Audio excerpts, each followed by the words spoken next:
સાથ નહીં છોડું. એટલે આ સમય એવો છે, સમય એટલો ફાસ્ટ જાય છે, જલ્દી જલ્દી જલ્દી જલ્દી જલ્દી. આ હવાર પડે છે હોત ચમ નહીં પડી, ખબર નહીં પડતી. તમે તો ઘરમાં બહાર નીકળને અત્યારે જોવો તો યાર સૂર્ય ડૂબી ગયો. હા શું ખોટું?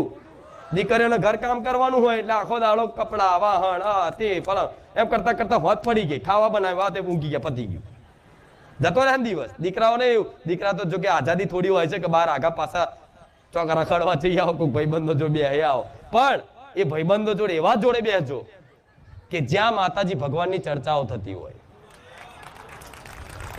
એવાનો સંગ કરજો જ્યાં દારૂ પીવાનું, જુગાર રમવાનું, આડાવરા નશા વ્યસન કરવાનું, ચોરી કરવાનું, જ્યાં શીખવા મળતું હોય, જ્યાં સાંભળવા મળતું હોય કે જ્યાં જોવા મળતું હોય અને એવું લાગે કે આ ખરાબ લતો છે, તો એવા ખરાબ લતો વાળા મિત્ર જોડે મિત્રતા તોડી દો તો કદાચ કોઈને ખોટું લાગે, પણ એની જોડે ધીરે ધીરે દૂરી બનાવતું રહેવાનું, ધીરે ધીરે દૂર થતું રહેવાનું. અને મને માતાને પ્રાર્થના કરજો એવા મિત્રો હોધી આલીશ, એવા ભાઈબંધો હોધી આલીશ કે તમારા જેવા જ હશે કે જે માતાજી ભગવાનની ચર્ચા કરે આખો દાડો.